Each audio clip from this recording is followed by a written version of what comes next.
யாராவது உற்சாகம் இல்லாம இருந்தா தேவன் உங்களுக்கு உற்சாகத்தை தருவாராக. ஆத்ம ரட்சகரான இயேசு கிறிஸ்துவின் நாமத்திற்கு மகிமை உண்டாகட்டும். பிரியமானவர்களே, நம்முடைய சபையில இன்றைக்கு 2 வார்த்தைகளைத்தான் நாம் இன்றைக்கு தியானிக்க போகிறோம். எத்தனை வார்த்தைகளை தியானிக்க போகிறோம்? நாம் வேத புஸ்தகத்தை தேடி பார்த்தால் இந்த 2 வார்த்தையும் இராது. இந்த வேத புஸ்தகத்தை தேடி பார்த்தா அட சொல்லுங்க, நம்முடைய வேத புஸ்தகத்தை நாம் தேடி பார்த்தால் அட்டை டு அட்டை நம்ம தேடினாலும் இந்த 2 வார்த்தை இருக்காது. ஆனாலும் பெரும்பாலான கிறிஸ்தவர்களால், ஏன் எல்லா கிறிஸ்தவர்களாலும் பயன்படுத்தப்படுகிற 2 வார்த்தை, ஒன்று ஜீசஸ் லவ்ஸ் யூ, மற்றொன்று ஜீசஸ் கமிங் சூன். ஒன்று இயேசு உன்னை நேசிக்கிறார், மற்றொன்று என்னதுங்க? இயேசு சீக்கிரமாய் வருகிறான். எத்தனை வாரம் அல்லேலூயான்றீங்க? உண்மையாவே இந்த 2 வார்த்தையும் பைபிள் இல்லையா? ஒரு அக்கா இருக்குன்றாங்க, ஒரு அண்ணன் அப்படிங்கிறாரு, இருக்கா இல்லையா? பாருங்க, இந்த 2 வார்த்தையும் எக்ஸாக்டா நான் சொல்ற வார்த்தையில கொஞ்சம் கவனிங்க. ஜீசஸ் லவ்ஸ் யூ, இயேசு உன்னை நேசிக்கிறார். ஜீசஸ் கமிங் சூன், இயேசு சீக்கிரமாய் வருகிறார். இந்த 2 வார்த்தையும் எக்ஸாக்டா இதே அர்த்தம் கொடுக்கிற அல்லது இதே வாக்கியமாக வார்த்தைகளாக நம்முடைய பரிசுத்த வேதாகமத்தில் இல்லை. ஆனால் ஒன்றை புரிந்து கொள்ளுங்கள், பெரும்பாலான கிறிஸ்தவர்கள், ஒருவாறு சொல்ல வேண்டும் என்றால் எல்லா கிறிஸ்தவர்களும் அதிகமாக பயன்படுத்துகிற வார்த்தை. இன்றைக்கு நாமும் கூட அநேகரை பார்த்து சொல்றோம்ல, இயேசு உன்னை நேசிக்கிறார், அல்லேலூயா அல்லேலூயா.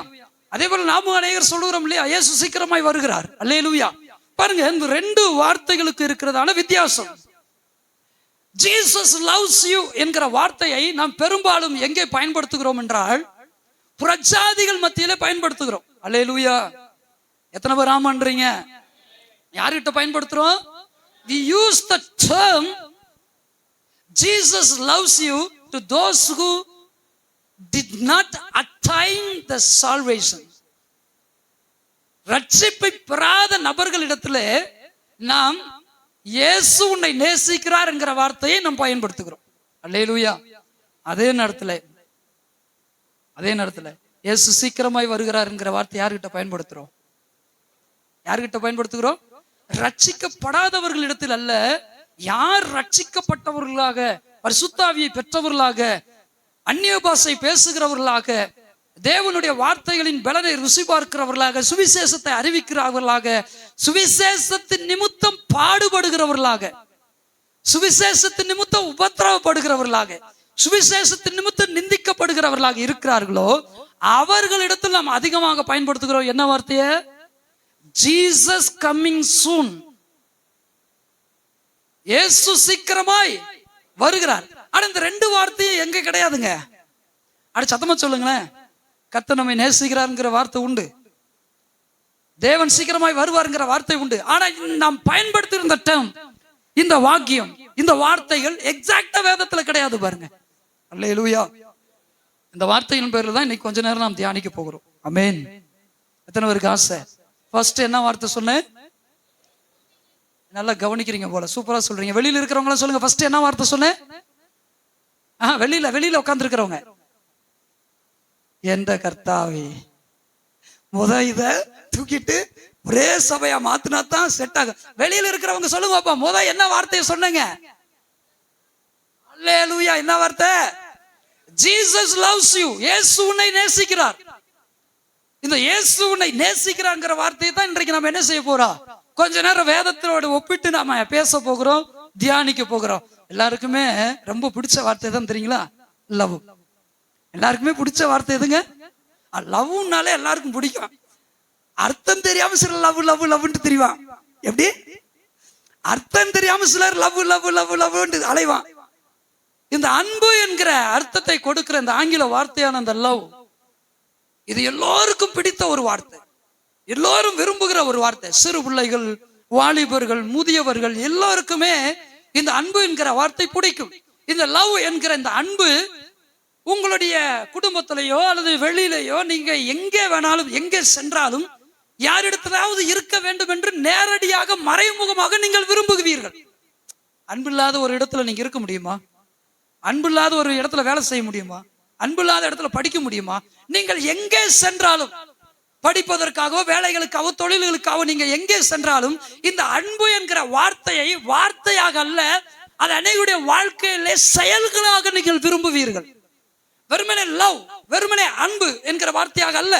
ஒரு மனிதனை பார்க்கும் போது அவர்கள் அன்பு என்கிற வார்த்தையை பயன்படுத்தாவிட்டாலும் இந்த அன்பை, இந்த லவ் என்கிற காரியத்தை அவர்களிடத்தில் நாம் இயல்பாகவே இருக்கிறதா என்று பார்ப்போம். அன்பு இல்லாதவன் தேவனை அறியான். அன்புள்ளாதவன் என்ன செய்யான்? அன்புள்ளாதவன் என்ன செய்யான்? தேவனை அறியான். அன்புள்ளாதவன் என்ன தான தர்மங்களை செய்தாலும், சத்தமிட்டு துதித்தாலும், ஆராதித்தாலும் அவன் சத்தமிடுகிற ஓசையிடுகிற வெண்கலத்தை போலதான் இருப்பான். இந்த கிறிஸ்தவ வாழ்க்கையில மாத்திரமல்ல, உலகத்திலும் கூட இந்த அன்பு என்பது எவ்வளவு முக்கியத்துவம் வாய்ந்ததாக இருக்கிறது. இந்த அன்பு என்பது எவ்வளவு ஒரு முக்கியமான இடத்தை ஒவ்வொரு மனிதனுடைய இருதயத்தில் பிடித்திருக்கிறது. ஆசை என்கிறதுக்கு ஒரு இடம் இருக்கு, உண்மையா இல்லையா? விருப்பம் என்கிறதுக்கு ஒரு இடம் இருக்கு. கோபம்ன்றதுக்கு ஒரு நியாயமான கோபம் தானே, கோபம்ன்றதுக்கு ஒரு இடம் இருக்கு, இருக்கா இல்லைங்களா? ஒவ்வொன்றுக்கும் ஒவ்வொரு இடம் இருந்தாலும் இருதயத்துல ஒரு முக்கியமான ஒரு இடம் எதுக்குங்க? எதுக்குங்க? சத்தமா சொல்லுங்களேன். ஆனா இந்த அன்பை தேடிதான் நிறைய பேர் வம்புல மாட்டிக்கிடுவாங்க. இந்த அன்பை தேடிதான் நிறைய பேர் என்ன செய்வாங்க? வம்புல மாட்டிக்கிடுவாங்க. காரணம் என்ன?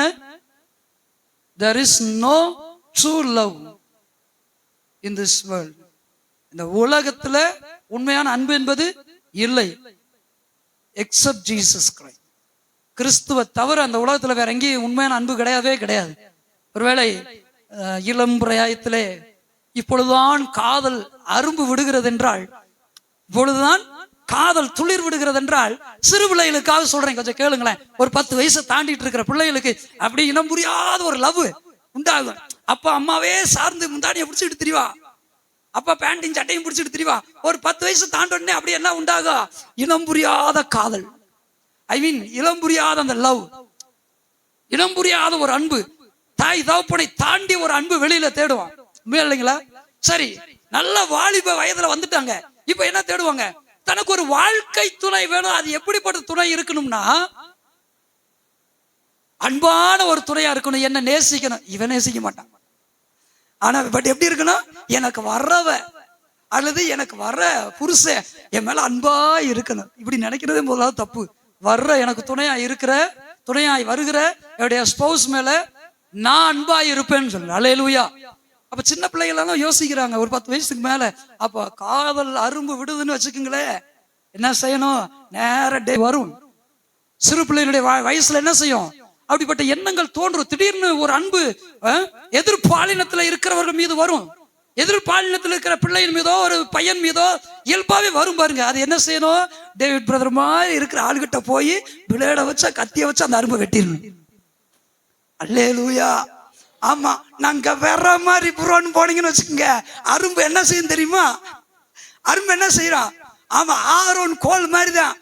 அது பூத்து காய்த்து கனிகளை கொடுத்துரும். அதுக்கப்புறம் பேர் வரும், பிஞ்சிலே வெடிச்சது. நாங்க இருக்கும்போது, நாங்க சின்ன பிள்ளை இருக்கும்போது எப்படி சொல்லுவாங்க தெரியுங்களா? பிஞ்சிலே பழுத்தது. இப்ப வர்றது ஒரு பிஞ்சிலே வெடிச்சது. எப்படி? அப்படி சொல்லுங்க, சொல்லுங்க. எப்படி? நான் சின்ன பிள்ளையா இருக்கும்போது நீங்க எப்படியோ, நான் சின்ன பிள்ளையா இருக்கும்போது எப்படி சொல்லுவாங்க? பிஞ்சிலேயே இதெல்லாம் படுத்துதும்பாங்க. இப்ப இருக்கிறாங்க பிஞ்சிலேயே படுத்து வெடிச்சது. அப்ப நல்லா கேளுங்க, கவனிங்க. ஒரு 10 வயதை தாண்டுகிற தம்பி மாருக, தங்கச்சி மாருக, இன்னும் சொல்ல போனா என்னுடைய மகன் மாருக, மகள் மாருக, நல்லா கேளுங்க, நல்லா கவனிங்க. அப்படி வரும்போது இயேசுவின் நாமத்துல சாத்தானே, உண்மையான அன்பை இயேசு கிட்ட தான் இருக்கு அப்படின்னு சொல்லணும். அவர் தான் என்னை ஏமாத்தாதவர். இன்னைக்கு எத்தனை பேர் லவ் பண்றவங்க தற்கொலை பண்ணிட்டு இருக்கிறாங்க, பைத்தியமாயிட்டு இருக்கிறாங்க, மனநல பாதிக்கப்பட்ட இடங்கள்ல சேர்க்கப்பட்டு கொண்டிருக்கிறாங்க.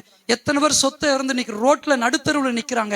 எத்தனை பேர் இன்னைக்கு பைத்தியமாய் ரோட்ல திரிறாங்க. இதுக்கெல்லாம் காரணம் பொல்லாத சாத்தானே நீ கொண்டு வருகிற இந்த காதல் தான். அதனால் நீ என்ன செய்ய?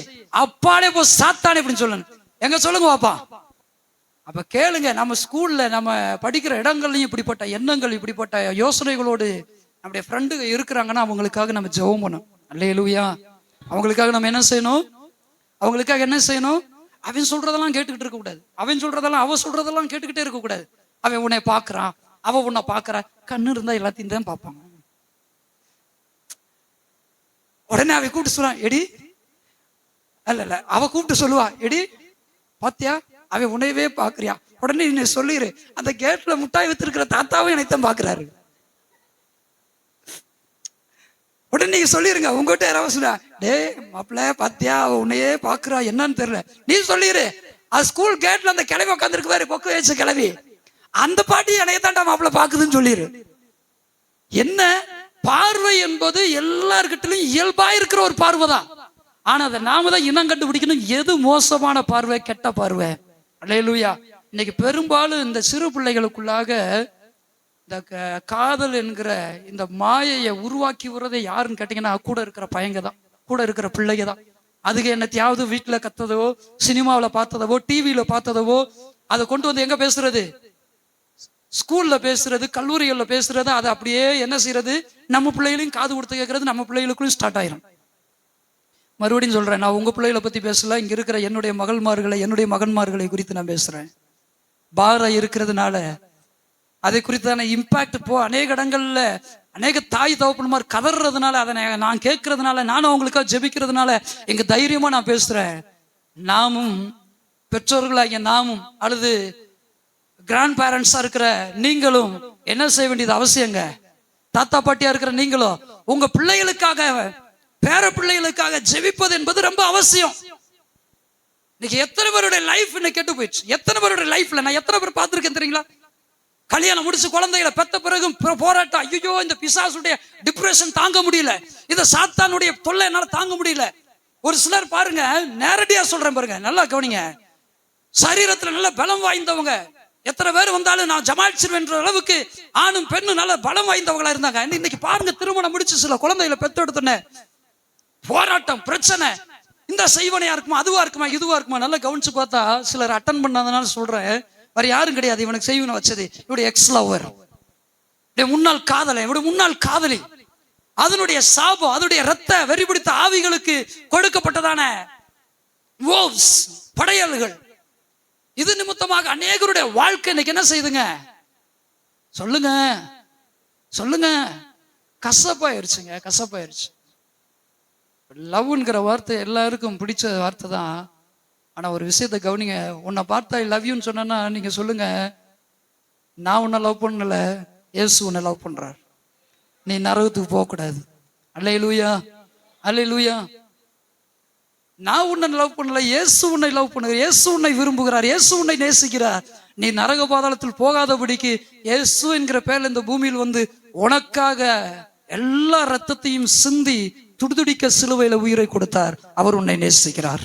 அல்லேலூயா, அல்லேலூயா. பாருங்க, ஜீசஸ் லவ்ஸ் யூ. இந்த ஜீசஸ் லவ்ஸ் யூங்கிற வார்த்தையை கொஞ்சம் கவனிங்க. இந்த ஜீசஸ் லவ்ஸ் யூ என்கிற வார்த்தைக்கும் ஜீசஸ் கமிங் சூன் என்கிற வார்த்தைக்கும் எவ்வளவு ஒற்றுமை இருக்குன்னு தெரியுமா? ரெண்டுக்கு எவ்வளவு வித்தியாசம் இருக்கு, ரெண்டுக்கு எவ்வளவு வித்தியாசம் இருக்கு. அதே நேரத்துல ரெண்டுக்கும் இருக்கிற ஒரு பெரிய ஒற்றுமை இருக்கு. எப்படின்னு தெரியுங்களா? இயேசு உன்னை நேசிக்கிறார்னு சொல்றோம் இல்லையா, உன்னை நேசிக்கிற இயேசுதான் அவர் சீக்கிரமாய் வரப்போகிறார். எதற்காக? எதற்காக? உன்னை நேசிக்கிறதுனால வரப்போறார். உன்னை நேசிக்கிறதுனால உன்னை காப்பாற்றும்படி, உன்னை ரட்சிக்கும்படி, உன்னை இந்த பொல்லாத பிரபஞ்சத்திலிருந்து விடுதலையாக்கும்படி வரப்போகிறார். எத்தனை பேர் அல்லேலூயான்றீங்க?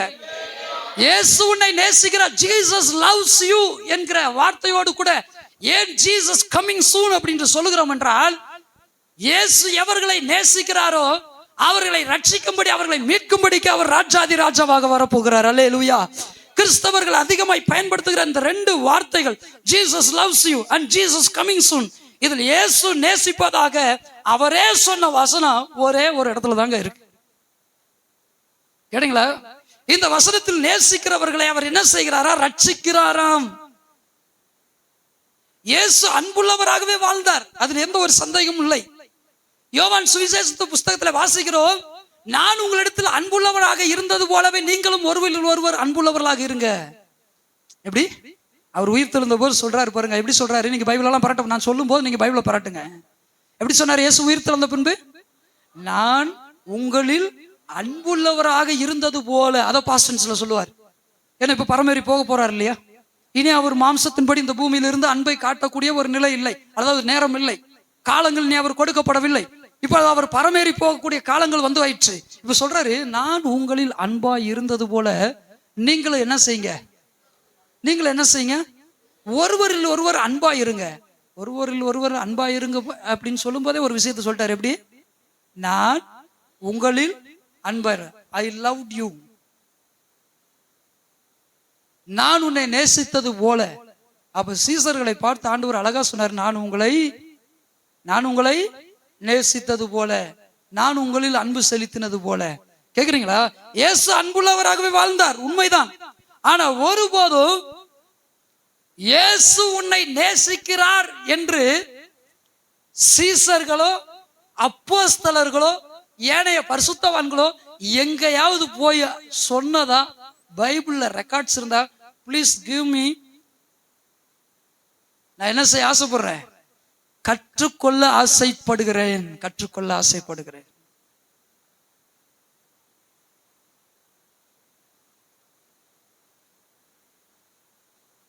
கடைசியா என்ன சொன்னேன்னு யாராவது ஒருவர் சொல்ல முடியுமா? யாராவது ஒருவர் ரொம்ப ஆவலா கவனிக்கிறீங்க இல்லையா? மத்தேயு, மார்க், லூக்கா, சொல்லுங்க, யோவான், இதையும் சேர்த்துக்கிறோம், அப்போஸ்தலர் நடவடிக்கைகள். இந்த 5 புஸ்தகங்களிலும் இயேசுவை பற்றி அப்பட்டமாக இருக்கிறது, வெளிப்படையாக இருக்கு. சரிங்களா? நீங்க நிருபங்களையும் சேர்த்துக்கங்க, ஏன் கடைசியா தீர்க்கதரிசன புஸ்தகத்தையும் சேர்த்துக்கங்க. எங்கேயாவது அப்போஸ்தலர்களோ தீர்க்கதரிசிகளோ ஏனைய பரிசுத்தவான்களோ போய் ஜீசஸ் லவ்ஸ் யூ, நான் சொல்ற டேர்ம் நல்லா புரிஞ்சுக்கணும், இயேசு உன்னை நேசிக்கிறார், இயேசு உன்னை நேசிக்கிறார் அப்படின்னு எங்கேயாவது போய் இயேசு உன்னை குணமாக்குறார்னு சொன்னா ஐநாயாவே சொல்லுங்க, வார்த்தை வசனம் வர மாட்டேங்குதே. இயேசு உன்னை சொஸ்தமாக்குறார், இயேசு உன்னை குணமாக்குகிறார், இயேசு உன் படுக்கை எடுத்து போட்டுக்கொள், இயேசு உன்னை சுகமாக்குகிறார். அதெல்லாம் ரைட்டு, அதெல்லாம் சொன்னாங்க. ஆனா நான் கேட்கிற கேள்வி உங்களுக்கு புரிஞ்சா? எங்கேயாவது போய் ஜீசஸ் லவ்ஸ் யூ அப்படின்னு சொன்னா? நோ. இந்த வார்த்தை, இந்த வாசகத்தை ஒரு சின்ன அப்போஸ்தலன் கூட சொன்னதா இங்க ரெக்கார்ட்ஸே இல்ல. காரணம் என்ன தெரியுமா? அவர் இயேசு உங்களை நேசிக்கிறார் என்பதற்கு பதிலாக இயேசுவை தங்களுடைய வாழ்க்கையின் மூலமாக அவர்கள் கற்றுக்கொள்ளும்படி செய்தார்கள். இயேசு உன்னை குணமாக்குகிறார், இயேசு உன்னை விடுதலையாக்குகிறார், இயேசு உன்னை ரட்சிக்கிறார், இயேசு உனக்கு சுகமளிக்கிறார் என்று சொல்லப்பட்ட போதிலும் அவர்கள் ஏன் அதிகமாக இயேசு உன்னை நேசிக்கிறார் என்று சொல்லவில்லை என்றால், இயேசுவின் நேசத்தை வார்த்தைகளினால் அல்ல, தங்களுடைய வாழ்க்கையில அவர்கள் வெளிப்படுத்தினவர்களாக வாழ்ந்தார்கள். அல்லேலூயா, அல்லேலூயா. ஆனா இன்னைக்கு காலத்தின் கட்டாயம் அங்க வாழ்க்கையா இருந்தது, வார்த்தை கம்மியா இருந்துச்சு. இன்னைக்கு வார்த்தை உலகம் முழுவதும் இருக்கு, கார்ல இருக்கு, பைக்ல இருக்கு, சர்ச்சஸ்ல இருக்கு, வீடுகள்ல இருக்கு. தூங்குற ஆள்லாம் கொஞ்சம் போய் முகத்தை கழுவிக்குங்க. வண்டியில, வாகனத்துல, வீட்டுல, சர்ச்சில், பிரேயர் ஹவுஸ்ல Jesus loves you, Jesus loves you, Jesus loves you. ஆனா எந்த அப்போஸ்தலனிடத்தில், தீர்க்கதரிசியினிடத்தில், சுவிசேஷகனிடத்தில், மெய்ப்பனிடத்தில், போதகனிடத்தில், உதவிக்காரர்களிடத்தில், கண்காணியினிடத்தில் இயேசு உன்னை நேசிக்கிறார்ங்கிற வாழ்க்கை இருக்கிறது. அல்லேலூயா, அல்லேலூயா. இன்றைக்கு நம்முடைய வாழ்க்கையில நாம் இப்படிப்பட்ட வாழ்க்கை வாழ்வதற்காகவே இந்த வார்த்தையை நம்முடைய வாழ்க்கையில் காண்பிக்கும்படிக்காக கிறிஸ்து நம்மை கரம் பிடித்திருக்கிறார். எத்தனை வராமன்றீங்க? அதனால ஜீசஸ் லவ்ஸ் யூ உங்க பைக்லயோ, கார்லயோ, வீட்டுலயோ அல்லது தொழில் செய்கிற இடங்களையோ எங்கேயாவது எழுதி போட்டிருந்தீங்கன்னா very good, I appreciate you. ஆனா அதை காட்டிலும் முக்கியமானது நம்ம இந்த உலகத்தார் பார்க்கணும் பாருங்க. நம்ம என்ன செய்யணும்? இந்த உலகத்துல இருக்கிறவங்க பார்க்கணும் பாருங்க. அல்லேலூயா. சபைக்குள்ள இன்னைக்கு இல்லைங்க, ஆதியிலே கடுமையான வாக்குவாதங்கள் உண்டாச்சு. பவுலுக்கும் பர்னபாவுக்கும் என்ன உண்டாச்சா? அந்த இங்கிலீஷ்ல எல்லாம் படிச்சீங்கன்னா மண்டையை பிச்சுக்கிடுவீங்க. தமிழ்லுமே எப்படி போட்டிருக்கு? கடும் வாக்குவாதம் உண்டாச்சா. கேட்டீங்களா? சபையில அன்னைக்கும் யூதருக்கும் கிரேக்கருக்கும் பிரச்சனை வந்துச்சான். கிரேக்க விதைகள் நன்றாகவே விசாரிக்கப்படல, யூத விதவைகள் நல்லா விசாரிக்கப்படுறாங்க. பார்சியாலிட்டி. எந்த விதவை? யூத விதவைகள்லாம் நல்லா விசாரிக்கப்படுறாங்க, கிரேக்க விதவைகள் விசாரிக்கப்படல, பார்சியாலிட்டி. கிரேக்கனும் கிறிஸ்தவன் தான், யூதனும் கிறிஸ்தவன் தான். கேட்டுக்கங்க, நல்லா கேளுங்க. இவன் ரட்சிக்கப்படாதவன் கிடையாது. நல்லா புரிஞ்சுக்கணும். வசனம் ஒரே அதிகாரத்துல ரெண்டையும் பத்தியும் பேசும். கேளுங்க, கவனிங்க. கிரேக்கனும் ரட்சிக்கப்பட்டவன், யூதனும் ரட்சிக்கப்பட்டவன். ஆனா யூதனை நல்லா விசாரிக்கிறான், கிரேக்கனை விசாரிக்க மாட்டேங்கிறான். அன்றைக்கே ஒரு கம்ப்ளைண்ட் அப்போஸ்தலர்கிட்ட, இதெல்லாம் இப்படியெல்லாம் இருக்கிறாங்க, என்ன இதெல்லாம் நல்ல பழக்கமா? பாருங்க, கடுமையான வாக்குவாதங்கள், பார்சியாலிட்டி, பிரச்சனைகள், அங்கங்க என்ன செய்யறதுங்க, இந்த தீ வச்சு விடுறது, இதெல்லாம் இருந்துச்சு. ஆனா என்ன செஞ்சாங்கன்னு தெரியுங்களா? நாட்கள் ஆக ஆக, மாதங்களுக்கு உருண்டோட வருடங்கள் ஆக, அவர்கள் கிறிஸ்துவுக்குள் பலப்பட்டார்கள். ஜீசஸ் லவ்ஸ் யூ சொல்வதற்கு பதிலாக இயேசு உன்னை நேசிக்கிறார், என் வாழ்க்கையின் வழியாக நீ பார் என்று தன்னுடைய வாழ்க்கையை வாழ்ந்து காண்பித்தார்கள். இயேசு உன்னை நேசிக்கிறார் என்கிற வாழ்க்கை. அல்லேலூயா. No word, no word, Jesus loves you. இயேசு உன்னை நேசிக்கிறார்ங்கிற வார்த்தை அல்ல, இயேசு உன்னை நேசிக்கிறார்ங்கிற வாழ்க்கையை ஆதி அப்போஸ்தலர்கள், ஆதி கிறிஸ்தவர்கள் வாழ்ந்தார்கள். என்னே ஒரு கிறிஸ்தவங்க, எப்படிப்பட்ட ஒரு அற்புதமான கிறிஸ்தவங்க. இந்த கடைசி நாட்கள்ல தேவன் அப்படிப்பட்ட ஒரு கிறிஸ்தவர்களை தான் கர்த்தர் எழுப்பும்படி ஆசைப்படுகிறார். அப்படிப்பட்ட கிறிஸ்தவர்கள் உருவாகும்படி தான் கர்த்தர் விரும்புகிறார். அல்லேலூயா. எத்தனை பேர் ஆமென் நான் இருக்கிறேன் என்று சொல்றீங்க? என்னையும் கர்த்தர் மாற்றுவார்னு சொல்றீங்க, என்னையும் கர்த்தர் மறுரூபப்படுத்துவார்னு. ஒரு சில கை உயர்த்தாம இருக்கீங்க பாருங்க, நிச்சயமா உங்களை மாற்ற மாட்டாரு பாருங்க. விருப்பத்தோட கரங்களை உயர்த்தி சொல்றவங்களை தாண்டி ஒரு மாற்றுவார். அல்லேலூயா, அல்லேலூயா. கர்த்தர் நம்மை ஆசீர்வதிப்பாராக. அப்ப வேதாகமத்துல ஒரே ஒரு இடத்துல தாங்க சொல்றாரு. எப்படி சொல்றாருன்னா, நான் நேசிக்கிறவர்கள். அல்லேலூயா. those who I love, அப்படிதான் ஆங்கிலத்தில் இருக்குன்னு நினைக்கிறேன். எப்படி? நான் நேசிக்கிறவர்கள் எவர்களோ, சொல்லுங்க மீதி வசனத்தை. நான் நேசிக்கிறவர்கள் எவர்களோ, நான் சொல்ல சொல்லையாவது தயவு செய்து சொல்லுங்க. நான் நேசிக்கிறவர்கள் எவர்களோ, அதுக்கு நானே சொல்லிட்டு போயிடுவேன். சத்தமா சொல்லுங்க. நான் நேசிக்கிறவர்கள் எவர்களோ அவர்களை கடிந்து கொண்டு சிட்சிக்கிறேன். எங்க இருக்கு? வெளிப்படுத்தின விசேஷம் 3வது அதிகாரம் 19வது வசனம். இப்பதான் எடுத்து வாசிக்க போறோம். எடுத்து வாசிக்கலாமா? வெளிப்படுத்தின விசேஷம் 3வது அதிகாரம் 19வது வசனம். நான் நேசிக்கிறவர்கள் எவர்களோ அவர்களை கடிந்து கொண்டு சிட்சிக்கிறேன். ஆகையால் நீங்கள் ஜாக்கிரதையாய் இருந்து மனம் திரும்புங்கள். யாரெல்லாம் வசனத்தை வாசிக்கும் போது கவனிச்சீங்க? நான் நேசிக்கிறவர்கள் எவர்களோ அவர்களை கடிந்து கொண்டு சிட்சிக்கிறேன். ஆகையால் நீ ஜாக்கிரதையா இருந்து நீ என்ன செய். இது ஆண்டவர் இயேசு இந்த வார்த்தையை சொல்லும் போது யாருக்கு சொல்றாருன்னு கவனிச்சீங்களா? 7ஆம் சபைக்கு சொல்லுகிறதாவது. 7ஆம் சபையின் தூதன் மூலமாக யாருக்கு சொல்றாருங்க? 7ஆம் சபை, அதாவது இந்த கடைசி காலத்துல வாழ்கிற 7ஆம் சபையின் மக்கள். 7ஆம் சபையின் மக்கள்னா யாருங்க? நாம் தான். முதல் சபை எப்பங்க ஸ்டார்ட் ஆச்சு? முதல் சபையினுடைய தூதன் யாருங்க? முதல் சபைக்கு தூதன் அப்போஸ்தலன் பவுல்னு சொல்லுவாங்க. இந்த 7ஆம் சபையின் தூதன் இன்னும் வரல அப்படின்னு சொல்றாங்க. ஒரு சிலர் வந்துட்டு சொல்றாங்க. சரி, நல்லா கவனிங்க. 7ஆம் சபையினுடைய தூதன் யாருன்றது தெரிஞ்சதை காட்டிலும் 7ஆம் சபையினுடைய தூதன் என்ன அதைத்தான் நம்ம தெரிஞ்சுக்கிறோம். அல்லேலூயா. தூதன் நம்மை பரலோகத்துக்கு கொண்டு போவதில்லை, ஆனால் தூதன் மூலமாய் வருகிற தூது நம்மை பரலோகத்துக்கு கொண்டு போகும். அல்லேலூயா. 7ஆம் சபையினுடைய தூதன் நம்மை ஒருபோதும் பரலோகத்துக்கு கொண்டு போவதில்லை, ஆனால் 7ஆம் சபையின் தூதன் மூலமாக கிறிஸ்துவினுடைய தூது இருக்கிறதே, கிறிஸ்துவினுடைய வார்த்தை இருக்கிறதே, அந்த வார்த்தை நம்மை பரலோகத்துக்கு கொண்டு போகும். எனவே நீங்கள் தூதனை அறிந்து கொள்ளாவிட்டாலும் பரவாயில்லை, தூதை நீங்கள் அறிந்து கொள்ளுங்கள். அது இந்த வேதத்திலே அதை குறித்து தேவன் தெளிவாக எழுதி வைத்திருக்கிறார். அல்லேலூயா.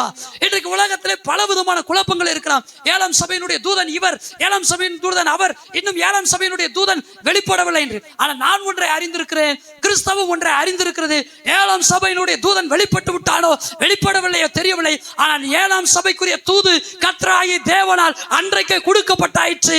என் 7ஆம் சபையினுடைய தூதை கைக்கொள்ளுகிற ஒவ்வொரு மனிதனும் பரலோகத்துக்கு தகுதியுள்ளவனாக இருக்கிறான். பரலோகம் சென்று தேவனோட கூட ஆத்ம மணாளனை கூட நித்தியமாய் வாழ்கிறார். அல்லேலூயா, அல்லேலூயா. அப்ப நிறைய இன்னைக்கு குழுக்கள் உண்டாயிட்டாங்க. இந்த தூதனா அந்த தூதனா. நான் என்ன சொல்றேன், கொஞ்சம் தூதனை ஆராய்ச்சி பண்றதை நிறுத்திட்டு தூதை கொஞ்சம் ஆராய்ச்சி பண்ணுங்க. அல்லேலூயா, அல்லேலூயா. அப்ப 7ஆம் சபைக்கு தான் அவர் சொல்றாரு பாருங்க. 7ஆம் சபை தான் இன்னைக்கு நான் வாழ்கிற காலம். கிருபையின் காலம் முடிய போகும்போது இருக்க ஒரு சபை, உலகம் முழுவதும் இருக்க இந்த சபை. இந்த 7ஆம் சபையின் காலத்திற்கு தான் தேவன் ஒரு தூதை கொடுக்கிறார். அந்த தூதுல என்ன சொல்லுகிறார் என்றால், நான் நேசிக்கிறவர்கள் எவர்களோ அவர்களை என்ன செய்கிறேன். யாராவது இங்கிலீஷ்ல இருந்தா வாசிக்கிறீங்களா? டக்குன்னு நான் வாசித்து பார்க்கல, நீங்க வாசிங்களேன். Those whom I love, I tell their faults. எப்படியாங்க? நான் அவங்க தப்புகளை ஃபால்ட் நம்ம பாஷையில சொல்லுவோம், பேச்சு வழக்கல. ஃபால்ட் எப்படி சொல்றாரு பாருங்க. Those who I dearly and tenderly love, I tell their faults. and convict and convince and reprove and chasten, I discipline and instruct them. எத்தனை வார்த்தை பயன்படுத்தி இருக்கிறாங்க தெரியல? கண்டிக்கிறேன், கடிந்து கொள்கிறேன், டிசிப்ளின் வரணும்னு சொல்லி எதிர்பார்க்கிறேன். எத்தனை வார்த்தைன்னு பாருங்க, நல்லா கவனிங்க. So be enthusiastic and in earnest and burning with zeal and repent. எப்படிப்பட்டவனா இருந்தா எப்படி போட்டிருக்குன்னு தெரியுமா இங்கிலீஷ்ல? ரொம்ப ஆர்வமா இருந்து, ரொம்ப வைராக்கியமா இருந்து மனம் திரும்பு. தமிழ்ல நம்ம வாசிட்டோம் சாதாரணமா, ஆங்கிலத்தில் எப்படி வாசித்தோம்? எப்படிங்க? உங்க ஆர்வத்தை பார்த்தா எங்க கோளாறு இருக்கிற மாதிரி தான் தெரியுது. ஆர்வ கோளாறுல சொல்ற மாதிரியே சொல்லு. அங்க பாருங்க, ஒரு சிலர்லாம் பாக்கு இருந்தா, அட பாருங்க, இங்க பாருங்க, கொஞ்சம் நான் பேசுறது கவனிங்க. எப்படி எப்படி எப்படி மனம் திரும்பணுமா? ஆர்வமா இரு, ரெண்டாவது வைராக்கியம் இரு, அதுக்கப்புறம் மனம் திரும்பு. அல்லேலூயா. அப்ப மனம் திரும்புறதுக்கு ஆர்வமும் வைராக்கியமும் வேணும். எதுல ஆர்வம், எதுல மனம் திரும்பும், எதுல வைராக்கியம்? Jesus loves you. அப்படியா? என்ன சொன்னாலும் ஜீசஸ் லவ்ஸ் யூ, ஜீசஸ். அப்படியா? எப்படி பேசுன? therefore those whom I dearly and tenderly love, I tell their faults and convict and convince and reprove and chasten. எத்தனை வார்த்தைகளை பயன்படுத்தி இருக்கிறாங்க, கவனிச்சிங்களா? அப்ப அவர் நேசிக்கிறவர்கள் எவர்களோ அவர்களை என்ன செய்யறாரா? கடிந்து கொள்றாரா, டிசிப்ளின் வரணும்னு நினைக்கிறாராம். அந்த வார்த்தையை வசனம் இல்லைங்களா? என்ன சபையில் என்ன வேணும் சொல்லுங்க? அதுதானே இல்லை இன்னைக்கு. டிசிப்ளின்றது வார்த்தைக்கு இன்னைக்கு அந்த ஒழுங்கும் கிரமன்ற வார்த்தைக்கு அர்த்தமே. சபைன்னா என்ன கேட்டீங்களா? மந்தன்னா என்ன? மெய்ப்பண்ணா யாரு? தூதுன்னா என்ன? உடன் மெய்ப்பண்ணா யாரு? விசுவாசின்னா என்ன? ஆடுகள்னா என்ன? மந்தையினுடைய காரியங்கள் என்ன? இதெல்லாம் அறிந்து கொண்டா தாங்க டிசிப்ளினை மெயின்டைன் பண்ண முடியும். அல்லேலூயா. ஆனா 7ஆம் சபையில கண்டிப்பா அந்த டிசிப்ளின் இருக்காதுன்றதை அறிஞ்சுதான் கர்த்தரை சொல்லி இருக்கிறாரு. நீ ஜாக்கிரதையா இருந்து நீ என்ன செய்? மனம் திரும்பு. நான் நேசிக்கிறவன் எவனோ அவனை நான் கடிந்து கொள்றேன், கண்டனம் பண்றேன், புத்தி சொல்றேன். அவனுக்குள்ள டிசிப்ளின் வர்றதுக்காக அவனை நான் சிச்சிக்கிறேன், தண்டிக்கிறேன். அல்லேலூயா. அப்ப நம்ம என்ன செய்வோம்? இங்க பாருங்க, நம்ம என்ன செய்வோம் அப்படின்ட்டு? Jesus loves you. அப்படியா? காணோம், என்னைக்குன்னு பார்த்து காணோம். நம்ம என்ன செய்வோம்? ஐ லவ் யூ அப்படின்னு. இப்ப என் மனைவி கிட்ட போறேன், கல்யாணம் முடிக்காதவங்க தான் அதை செய்யக்கூடாது. இப்ப நான் போறேன், நான் என்ன செய்யறேன் தெரியும்? சர்ப்ரைஸ். அப்படியெல்லாம் இன்னைக்கு நான் கொடுத்தது இல்லை, யாரும் கனவு கண்டாதீங்க. போய் திடீர்னு தேனே, அல்லது ஆங்கிலத்தில் எப்படி சொன்ன, hi honey I love you, உடனே அவ வாங்கி ஐ லவ் யூ டூ அப்படி இருந்துச்சுன்னு வச்சுக்கோங்க. எப்படி இருக்கா? நல்லா இருக்கும். நல்லா இருக்குமா இல்லையா? இப்ப நான் மனவாட்டி, நான் யாரு? மணவாளன் நான் சொன்னேன். இப்ப நான் மனவாட்டி. என் மணவாளன் யாரு?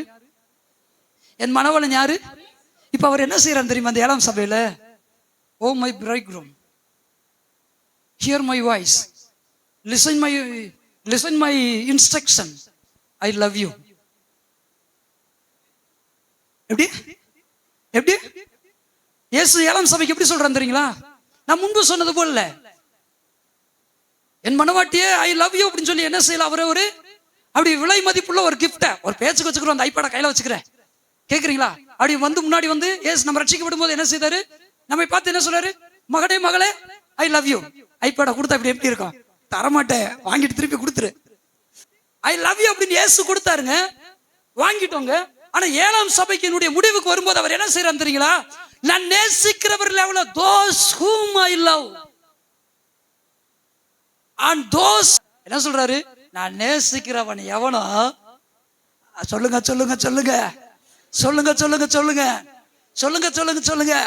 ரோட்ல இருக்கிறவங்க கிட்ட இப்படி போய் ஐ லவ் யூ அப்படின்னு சொன்னா என்ன செய்வான்? அவன் எதை எடுப்பேன் தெரியுமா? மொட்டார் எடுத்து காட்டுவான். உங்ககிட்ட குச்சி தாண்டா இருக்கு, என்கிட்ட பாரு என்ன வச்சிருக்க, அருவாவே வச்சிருக்கா. சபைக்குள்ளதாங்க இதை சொல்றாரு ஆண்டவரு. சபைக்குள்ளதான் கர்த்தர் இதை சொல்றாரு, நான் நேசிக்கிறவர்கள் எவ்வளோ. அப்ப இயேசு நேசிக்கிறார் என்றால், ஒரு மனிதனை நேசிக்கிறார் என்றால் அவனை கடிந்து கொள்கிறார், கண்டனம் பண்ணுகிறார், புத்தி சொல்லுகிறார், சிட்சிக்கிறார், தண்டிக்கிறார். அல்லேலூயா. ஆனால் நாம் ஒருவேளை இந்த சிச்சையை நாம் அற்பமாக நினைத்தால், கர்த்தருடைய வார்த்தையை நாம் நினைத்துக் கொள்ள வேண்டும். என் மகனே, கர்த்தர் உன்னை சிச்சிக்கும் போது நீ என்ன செய்யாத? சோர்ந்து போகாத. கர்த்தருடைய சிச்சையை நீ எப்படி எண்ணாத? அற்பமா என்ன நீங்க கொஞ்சம் கவனிங்க. அதாவது நீதிமொழிகளின் புஸ்தகம் அந்த வார்த்தையில நான் வேற ஒரு வசனத்தை வாசிக்க விரும்புகிறேன். 3வது அதிகாரம் 12வது வசனம்.